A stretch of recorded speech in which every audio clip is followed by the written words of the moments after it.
Эти пока еще маленькие саженцы березы через несколько лет смогут укрыть в своей тени посетителей парка. Небольшой участок при въезде в город уже приобретает законченный облик. Работа здесь кипит в любую погоду. Сейчас выравнивают основания под асфальт. На данном этапе мы делаем обратную засыпку, и в последующем уже будет асфальтирование производиться. И установка фонтанов. Данным проектом предусмотрено, общая протяженность аллеи составляет 270 метров.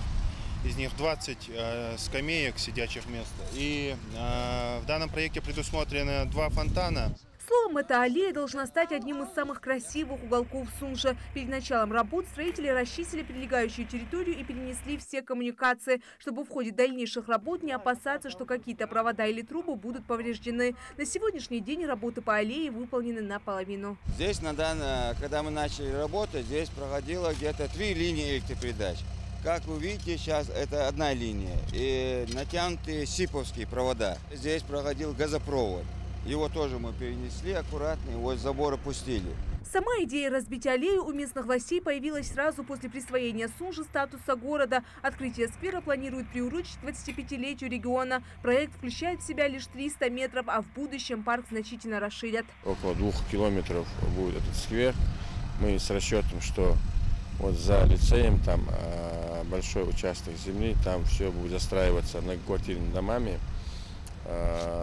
Здесь как бы 2 плюса у нас. Это въезд в город мы украсим. И плюс в дальнейшем людям, проживающим в квартирных домах, будет место, где выйти с детьми, прогуляться, на роликах покататься. Весь проект реализуется с привлечением небюджетных средств. При этом власти города хотят создать место, где жители смогли бы не только отдохнуть, но и не забывали о традициях ингушского народа. Этот канал у нас полностью будет отремонтирован. В дальнейшем, в 2017 году у нас, можно сказать, где-то начата уже работа по ремонту общего пруда. Полностью все у нас будет, там вода сливаться, грунты сниматься, новые грунты там накладываться. Будут место специально отведенные пляжные места для купания детей, как женской половине, так и мужской.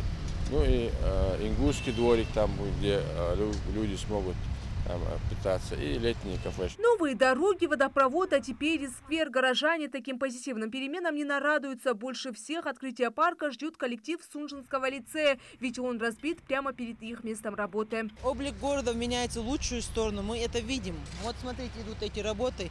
Мы, наверное, лет 5 назад об этом даже и не мечтали.